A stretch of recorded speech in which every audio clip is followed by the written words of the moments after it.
안녕하세요. 오늘도 소방설비기사 합격을 향해 한 걸음씩 나아가고 계신 여러분 반갑습니다. 오늘은 소방설비기사 기계 분야 소방기계시설의 구조 및 원리 과목에서 61번부터 80번까지 딱 20문제를 같이 풀어볼 거예요. 처음 오신 분도 전혀 걱정하지 마세요. 어려운 용어가 나와도 하나하나 쉬운 말로 풀어드리고 헷갈리는 부분은 왜 헷갈리는지까지 꼼꼼히 짚어드릴게요. 그리고 문제마다 핵심 키워드까지 깔끔하게 정리해드리니까 끝까지 편하게 따라오시면 됩니다. 그럼 바로 첫 문제부터 시작해볼게요. 61번 문제입니다. 이번 문제는 연소방지 설비 방수헤드를 어떤 간격으로 설치하는지 묻는 문제예요. 연소방지 설비는 지하구나 전력구처럼 케이블이 지나가는 좁은 공간에서 화재를 막는 설비인데요. 여기 쓰는 전용 헤드랑 개방형 스프링클러 헤드는 설치 간격이 서로 다르답니다. 정답은 1번, 전용 헤드는 2m 이하, 개방형 헤드는 1.5m 이하로 설치하는 거예요. 왜 이게 정답이냐면 화재 안전 기술 기준에서 연소방지 설비 전용 헤드는 수평거리 2m 이하, 개방형 스프링클러 헤드는 1.5m 이하로 딱 정해놨기 때문이에요. 헷갈리는 이유는요. 2번, 3번, 4번 보기들이 이 두 숫자를 서로 바꿔놓거나 아예 다른 숫자를 넣어놔서 숫자만 슬쩍 봤다가 낚이기 쉬워요. 더 알아두면 좋은 점은 헤드 간격이 좁을수록 소화 성능이 촘촘해진다는 거예요. 그래서 개방형 헤드가 더 좁은 간격으로 들어가는 거죠. 이렇게 외워보세요. 전용 헤드는 이불 덮고 넉넉하게 2m, 개방형은 좁게 촘촘하게 1.5m. 숫자 크기로 기억하시면 돼요. 이제 오늘 문제 키워드도 같이 정리해 볼게요. 1위 키워드는 연소방지 설비 전용 헤드 2m인데요. 지하철 통로에 소화기를 두 칸마다 하나씩 놓는 것처럼 넉넉하게 배치한다고 생각하시면 돼요. 2위는 개방형 스프링클러 헤드 1.5m고요. 좁은 골목에 가로등을 촘촘히 세우는 것처럼 더 빽빽하게 설치하는 거예요.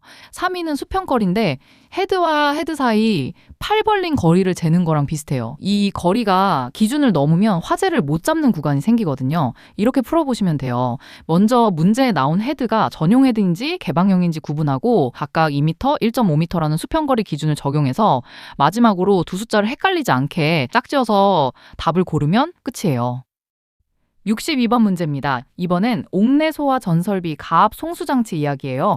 옥내 소화전을 2개 동시에 틀어도 제대로 물이 나와야 하는데 그 기준이 되는 압력이랑 유량을 묻는 문제죠. 정답은 3번 방수 압력 0.17메가파스칼 이상, 방수량 130리터 퍼분 이상이에요. 왜 정답이냐면 이 옥내 소화전 설비 화재 안전 기술 기준에서 노즐 끝에서 이 정도 압력과 유량이 나와야 불을 제대로 잡을 수 있다고 정해놨거든요. 헷갈리는 이유는 0.25메가파스칼에 350리터 퍼분 같은 조합이 다른 설비 수치랑 섞여서 나오기 때문이에요. 더 알아두면 좋은 건 방수 압력은 상한선도 있어서 0.7메가파스칼을 넘으면 오히려 감압 장치를 달아야 한다는 점이에요. 이렇게 외워보세요.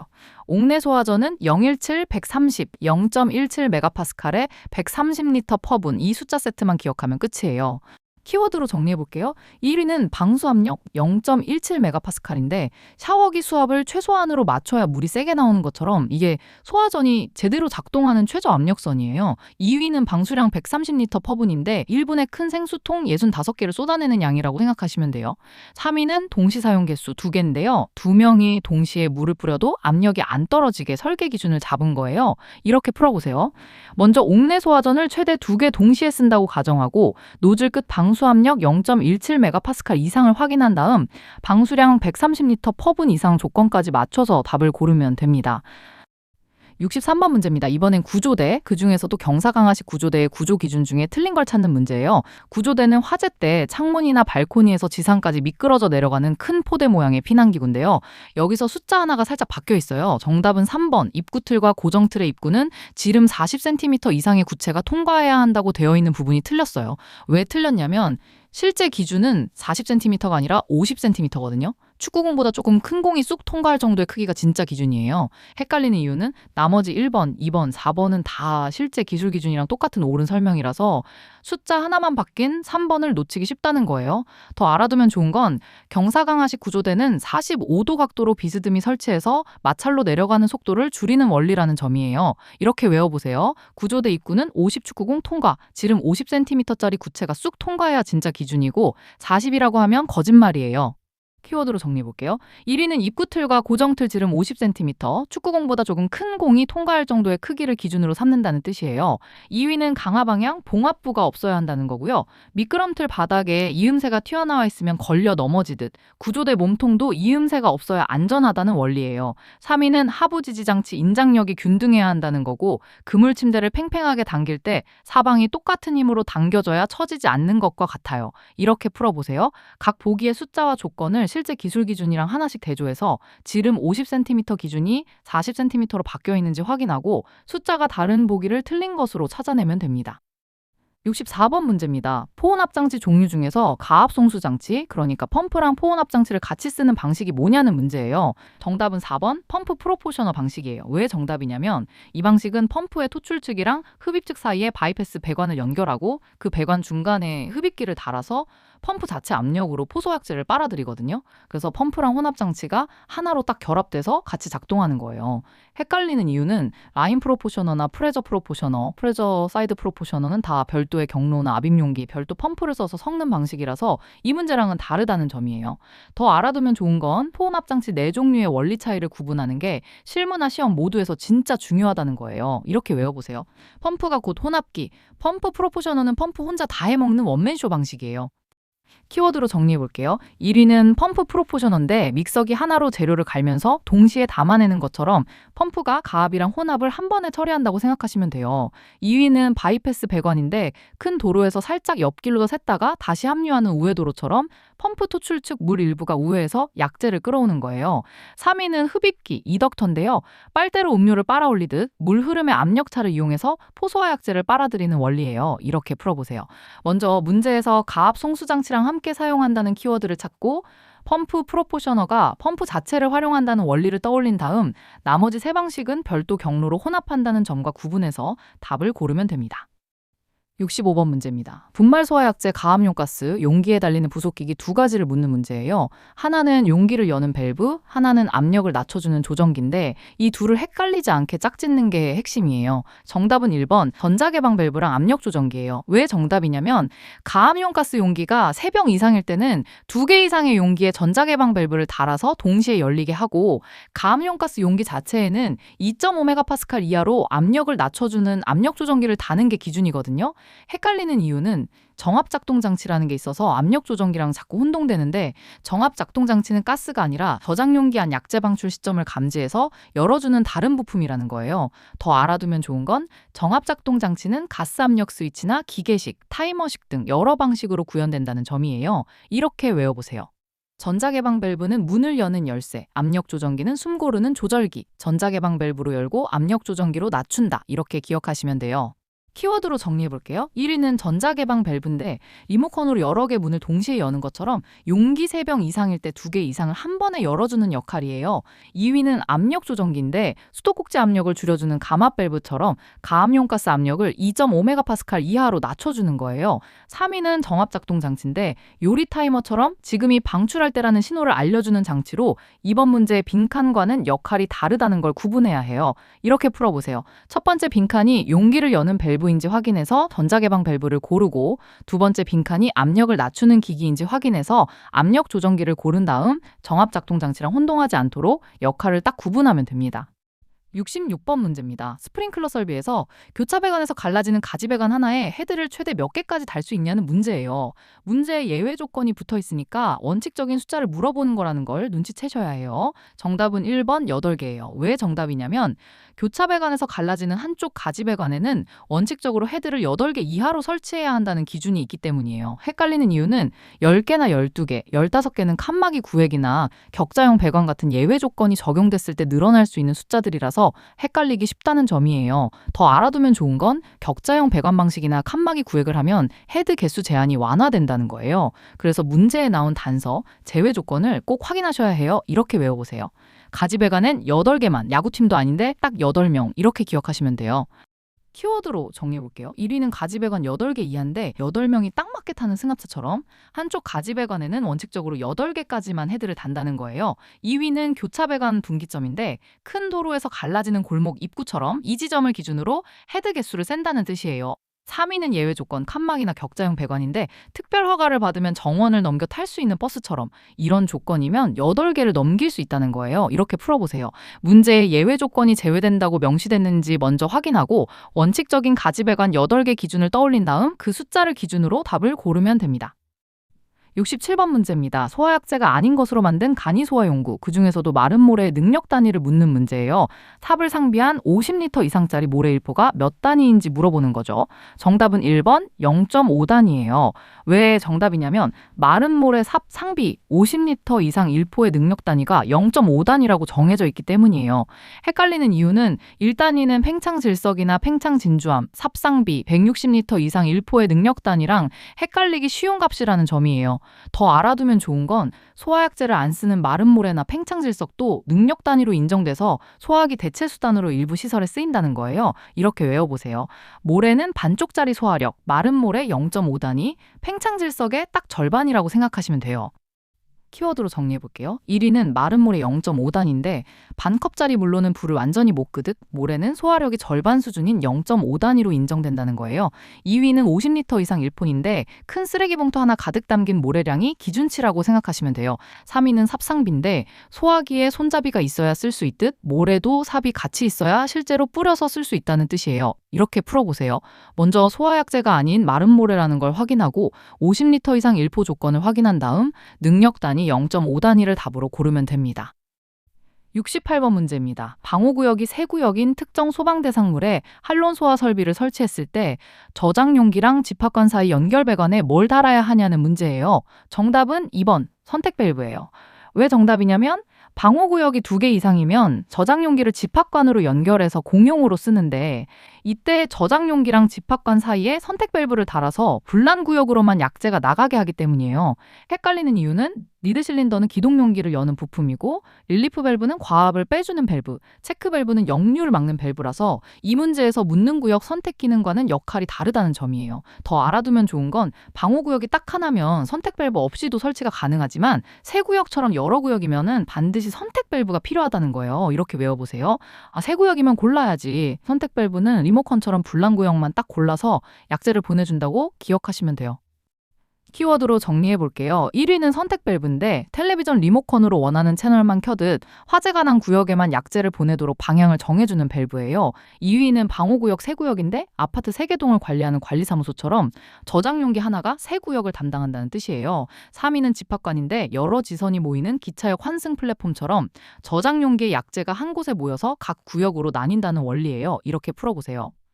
방호구역이 2개 이상, 3구역이라는 걸 확인하고 저장용기랑 집합관이 공용으로 연결된 구조를 떠올린 다음 구역을 구분해서 보내는 선택 밸브를 답으로 고르면 됩니다. 69번 문제입니다. 소화수조랑 저수조 설치 기준 중에서 옳지 않은 걸 찾는 문제예요. 보기 4개 중에 숫자 하나가 살짝 바뀌어 있어요. 정답은 2번. 채수구는 지표면으로부터 높이가 0.8m 이상, 1m 이하 위치에 설치한다는 부분이 옳지 않아요. 왜 틀렸냐면 실제 기준은 0.8m가 아니라 0.5m 이상, 1m 이하거든요. 헷갈리는 이유는 1번, 3번, 4번은 다 실제 기술 기준이랑 똑같이 옳은 내용이라서 숫자 하나만 바뀐 2번 보기를 놓치기 쉽다는 점이에요. 더 알아두면 좋은 건 지하에 설치하는 흡수관 투입구는 지름 0.6m 이상이어야 하고 필요한 수량이 80세제곱미터 이상이면 2개 이상 설치해야 한다는 거예요. 이렇게 외워보세요. 채수구는 0호부터 0.5m에서 1m, 0.8이라고 하면 소방차 기사님이 손을 못 뻗어요. 키워드로 정리해 볼게요. 1위는 채수구 0.5m에서 1m인데 세면대 수도꼭지 높이처럼 사람이 허리 굽히지 않고 손 뻗어 쓸 수 있는 적당한 높이를 기준으로 잡은 거예요. 2위는 가압 송수 장치 깊이 4.5m인데요.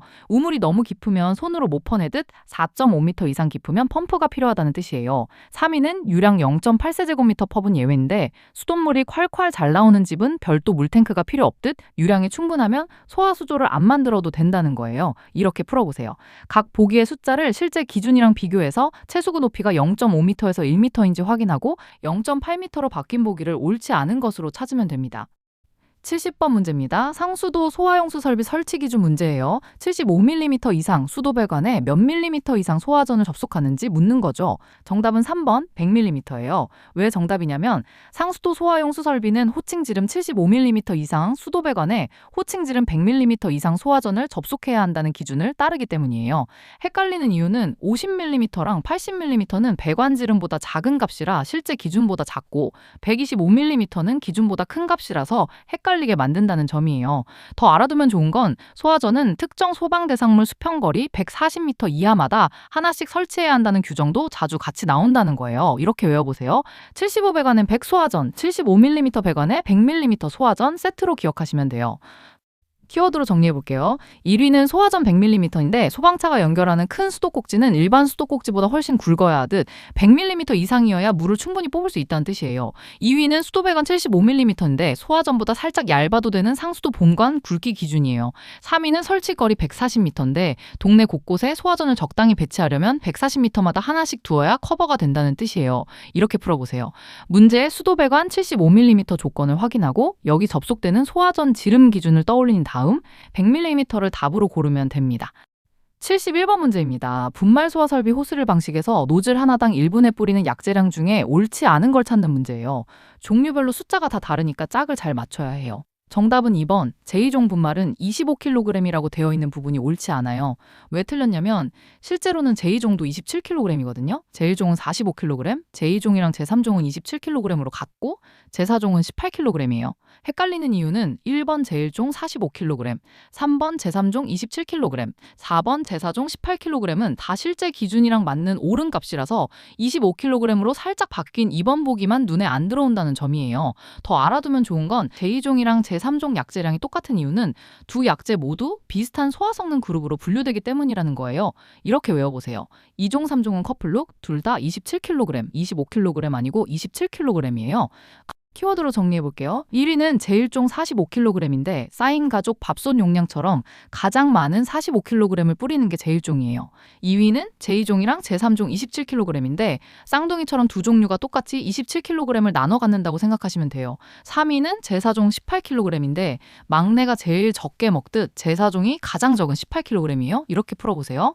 각 보기의 분말 종류를 확인하고 제2종이랑 제3종은 27kg으로 같다는 규칙을 떠올린 다음 25kg으로 잘못 적힌 보기를 답으로 고르면 됩니다. 72번 문제입니다. 물분무 소화 설비를 설치하는 주차장에서 차가 서는 바닥이 배수구를 향해 얼마나 기울어져야 하는지 묻는 문제예요.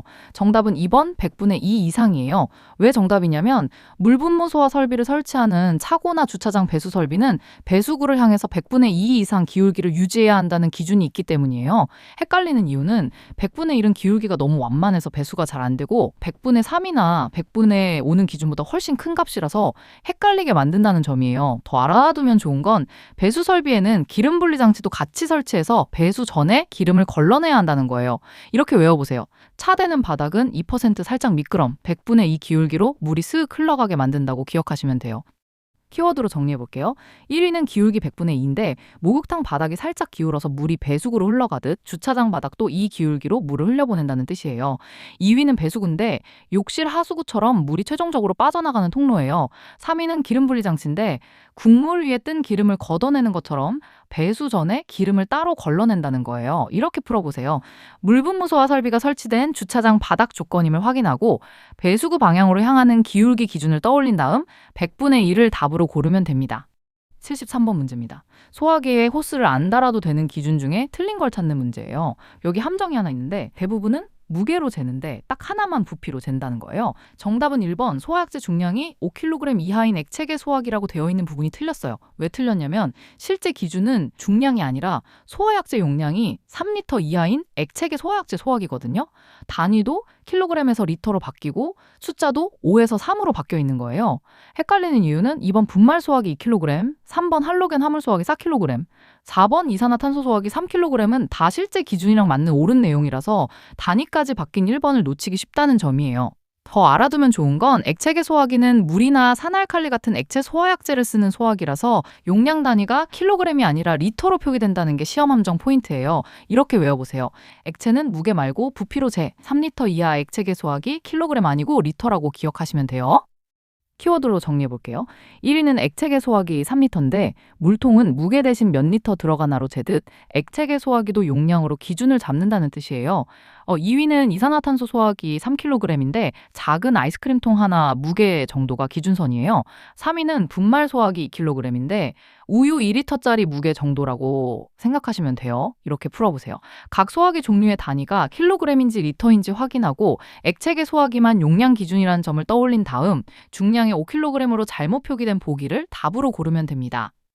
74번 문제입니다. 이번엔 계산 문제예요. 25m 곱하기 15m짜리 방에 수평거리 2.1m로 정방향 배치를 해서 스프링클러 헤드를 달 때 최소 몇 개가 필요한지 묻는 거예요. 화면에 나오는 평면도 같이 보시면 이해가 훨씬 쉬워요. 정답은 3번 54개예요. 왜 정답이냐면 정방향 배치에서는 헤드 사이 실제 간격이 수평거리의 루트 2를 곱한 값인데 2.1m의 루트 2를 곱하면 약 2.97m가 나와요. 이걸로 25m를 나누면 8점 몇이 나오는데 올림에서 9개 15m를 나누면 5점 몇이 나와서 올림에서 6개가 필요하니까 9개 곱하기 6개 54개가 되는 거예요. 헷갈리는 이유는 24개나 42개는 계산 과정에서 반올림이나 거리 공식을 잘못 적용했을 때 나오는 값이고 72개는 헤드를 더 촘촘하게 계산했을 때 나오는 과다한 값이라는 점이에요. 더 알아두면 좋은 건 이 공식은 헤드가 사각형 격자로 배치될 때 쓰는 거고 정삼각형으로 배치할 때는 공식이 또 달라진다는 거예요. 이렇게 외워보세요. 25 곱하기 15칸 방의 헤드는 54개. 9줄 곱하기 6줄은 54개. 곱셈만 하면 끝이에요. 키워드로 정리해 볼게요. 1위는 배치거리, 수평거리에 루트 2를 곱하는 공식인데 대각선으로 우산을 펼치듯 수평거리에 루트 2를 곱하면 실제 헤드 사이 간격이 나온다는 뜻이에요. 2위는 25m랑 15m를 각각 이 간격으로 나누는 건데 긴 복도에 몇 걸음마다 소화기를 놓을지 나누어 세는 것과 같아요. 3위는 올림철인데 버스 요금처럼 소수점이 남으면 무조건 한 정거장 더 태우듯 나눈 값은 항상 올림에서 헤드 개수를 정한다는 거예요. 이렇게 풀어보세요. 먼저 수평거리 2.1m로 배치거리를 구하고 25m랑 15m를 각각 그 간격으로 나누고 올림해서 9개, 6개를 얻은 다음 9 곱하기 6, 54개를 답으로 고르면 됩니다. 75번 문제입니다. 이번엔 제연 설비 이야기예요. 배출기만 작동해서 실내 압력을 낮춰서 연기를 빼내고 송풍기는 따로 없는 방식이 뭔지 묻는 문제죠. 정답은 3번 제3종 기계제연 방식이에요. 왜 정답이냐면 배출기만 작동해서 실내 압력을 낮춰 연기를 배출하고 급기는 자연적으로 이루어지는 방식이 바로 제3종 기계제연 방식이거든요. 연기량이 많으면 배출이 좀 불안전할 수 있지만 화재 초기에는 오히려 유리한 방식이에요. 헷갈리는 이유는 제1종은 급기랑 배출을 둘 다 기계식으로 하고 제2종은 급기만 기계식이고 배출은 자연식이고 스모크타워는 굴뚝 효과를 이용하는 완전히 다른 자연제연 방식이라서 이 문제 설명이랑은 다르다는 점이에요. 더 알아두면 좋은 건 제연 방식은 급기랑 배출을 기계로 하는지 자연으로 하는지 조합에 따라 제1종부터 제3종까지 나뉘고 화재 단계별로 유리한 방식이 다르다는 거예요. 이렇게 외워보세요. 3종은 배출기 혼자 다 해요. 제3종 기계제 연방식은 배출기만 일하고 송풍기는 쉬는 날이라고 기억하시면 돼요. 키워드로 정리해 볼게요. 1위는 제3종 기계제 연방식인데 환풍기 하나만 돌려서 방 안 압력을 낮추고 연기를 빼내는 것과 같은 원리예요. 2위는 자연급기인데 문틈으로 바람이 저절로 들어오듯 별도 송풍기 없이 공기가 자연스럽게 들어온다는 뜻이에요. 3위는 화재 초기 유리인데 불이 막 시작됐을 때는 연기가 적어서 이 방식으로도 충분히 빠르게 빼낼 수 있다는 거예요. 이렇게 풀어보세요. 배출기만 작동하고 송풍기가 없다는 조건을 확인하고 자연급기랑 기계배출 조합을 떠올린 다음 여기에 해당하는 제3종 기계제 연방식을 답으로 고르면 됩니다.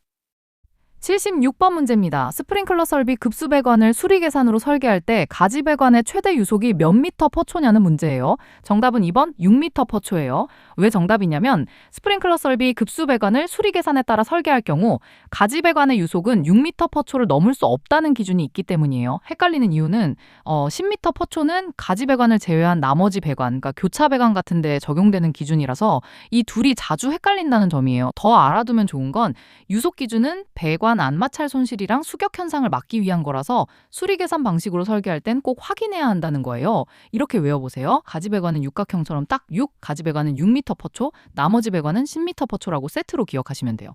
키워드로 정리해볼게요.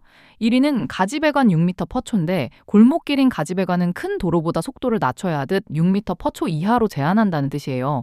2위는 그 밖의 배관 10m 퍼초인데 큰 도로인 교차 배관 같은 데는 좀 더 빠르게 10m 퍼초까지 허용된다는 거예요.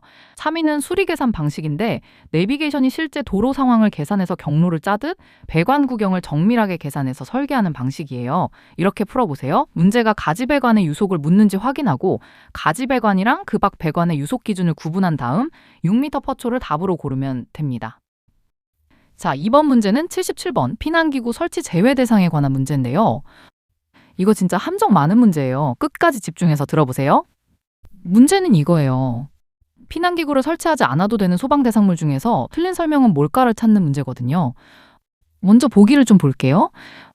1번은 발코니로 옆집 세대로 피난할 수 있는 계단실형 아파트고 2번은 내화구조의 복도로 바로 피난할 수 있는 학교, 강의실 용도인 층에 한해서고 3번은 사람이 안 들어가는 무인공장이나 자동창고예요. 이 세 개는 실제로 다 피난기구 설치 제외 대상이 맞아요. 그런데 4번을 보세요.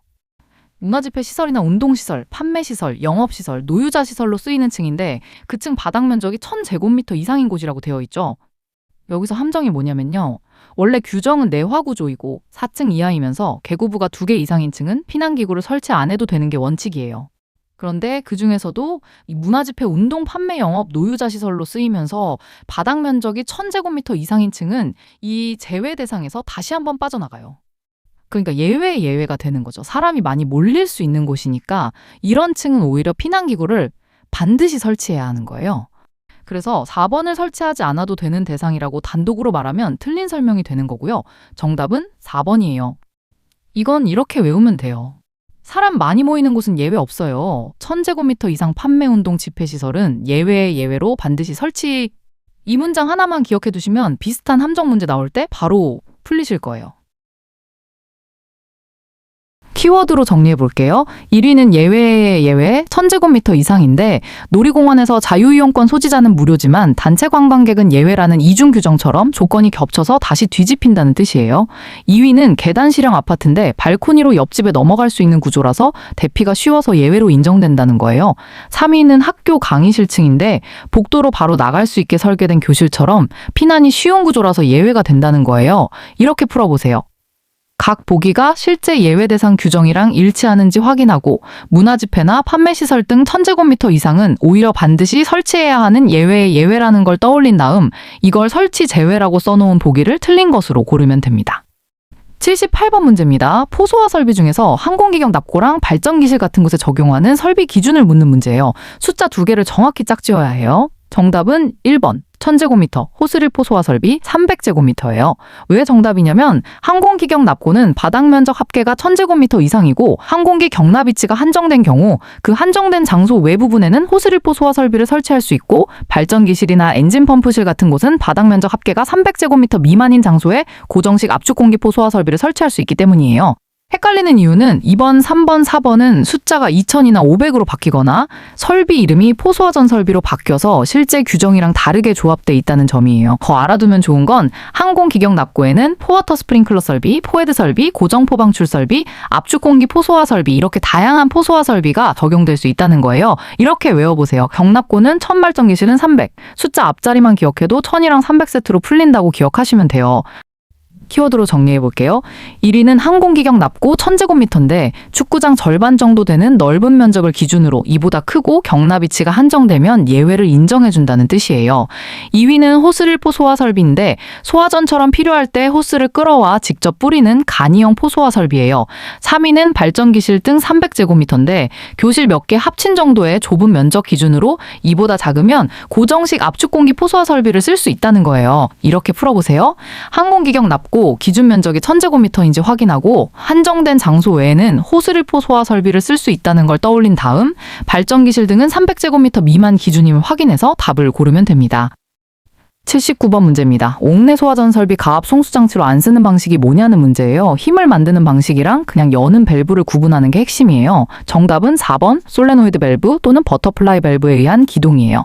왜 정답이냐면 옥내 소화전 설비 가압 송수장치로는 펌프 방식, 고가수조 방식, 압력수조 방식, 가압수조 방식이 쓰이는데 솔레노이드 밸브랑 버터플라이 밸브는 그냥 배관을 여닫는 밸브일 뿐이라서 가압 송수장치 자체가 아니기 때문이에요. 헷갈리는 이유는 1번 압력수조 2번 펌프, 3번 고가수조는 다 실제로 쓰이는 가압 송수장치 방식이라서 정답이 될 수 없다는 점이에요. 더 알아두면 좋은 건 가압 수조 방식이라는 게 압축공기나 불연성 기체를 이용해서 가압하는 방식으로 최근 기준에 추가된 방식이라는 거예요. 이렇게 외워보세요. 밸브는 문지기일 뿐 힘을 만드는 애가 아니다. 솔레노이드 밸브랑 버터플라이 밸브는 가압 송수 장치가 아니라 그냥 밸브라고 기억하시면 돼요. 키워드로 정리해볼게요. 1위는 솔레노이드 밸브랑 버터플라이 밸브인데 수도꼭지를 여닫는 손잡이일 뿐 물을 끌어올리는 펌프 역할은 못한다는 뜻이에요. 2위는 펌프 방식인데 실제로 물을 밀어 올리는 심장 같은 역할을 한다는 거예요. 3위는 고가수조랑 압력수조 방식인데 높은 곳에 둔 물탱크나 압력을 가한 밀폐탱크로 저절로 물이 내려오게 하는 방식이에요. 이렇게 풀어보세요. 보기 중에 물을 밀어내는 힘을 만드는 방식인지 확인하고 펌프랑 고가수조, 압력수조는 모두 가압 송수장치라는 걸 떠올린 다음 단순히 밸브인 보기를 답으로 고르면 됩니다. 80번 문제입니다. 오늘의 마지막 문제예요. 포소화 설비 배관 등 설치 기준 중에서 펌프 성능 관련 숫자 2개를 채우는 문제예요. 정답은 3번 140%랑 65%예요. 왜 정답이냐면 포소화 설비 배관 등 설치 기준에서 펌프 성능은 최저운전 시 전격 토출 압력의 140%를 초과하지 않고 전격 토출량의 150%로 운전할 때 전격 토출 압력의 65% 이상이 되어야 한다고 정해져 있기 때문이에요. 헷갈리는 이유는 120%나 75% 같은 조합은 다른 소화 설비, 예를 들면 스프링클러 관련 유사 기준이랑 헷갈리기 쉬운 값이라는 점이에요. 더 알아두면 좋은 건 이 펌프 성능 기준은 옥내 소화전이나 스프링클러 같은 대부분의 수계 소화 설비에서 공통으로 적용되는 표준 성능 곡선 기준이라는 거예요. 이렇게 외워보세요. 최절은 140, 150%, 운전은 65, 140%랑 65% 세트로 외우면 끝이에요. 키워드로 정리해볼게요. 1위는 최저운전 140% 이하인데 자동차 브레이크를 완전히 밟아도 엔진이 너무 과부하 걸리지 않도록 상한선을 두는 것과 같아요. 2위는 150% 운전 65% 이상인데 평소보다 훨씬 많은 물을 뽑았어도 최소한의 압력은 유지되어야 한다는 뜻이에요. 3위는 전격 토출 압력이랑 전격 토출량인데 자동차의 정상 속도처럼 펌프가 원래 내야 하는 기준 압력이랑 유량을 말하는 거예요. 이렇게 풀어보세요. 최저운전 시 전격 토출 압력의 140% 초과 금지 조건을 확인하고 150% 운전 시 전격 토출 압력의 65% 이상 조건을 확인한 다음 이 두 숫자를 맞춘 답을 고르면 됩니다. 오늘 61번부터 80번까지 20문제 정말 잘 따라와 주셨어요. 소방기계 시설의 원리 과목이 처음엔 낯선 용어투성이라 부담스럽게 느껴질 수 있는데 오늘처럼 하나씩 짚어가면서 풀어보시면 어느새 익숙해지실 거예요. 특히 오늘은 숫자 하나만 슬쩍 바뀌어서 틀린 지문으로 만드는 문제들이 꽤 있었죠. 이런 문제일수록 실제 기준 숫자를 정확히 외워두는 게 제일 확실한 방법이라는 것 잊지 마세요. 오늘 배운 암기 팁이랑 키워드 정리, 시험 직전에 한 번씩 다시 훑어보시면 정말 큰 도움이 될 거예요. 다음 영상에서는 또 다른 문제들로 같이 준비해 볼 테니까 구독이랑 좋아요 눌러두시고 다음에도 편하게 오셔서 저랑 같이 준비해 봅시다. 오늘도 정말 고생 많으셨고 합격까지 응원할게요. 다음 영상에서 만나요.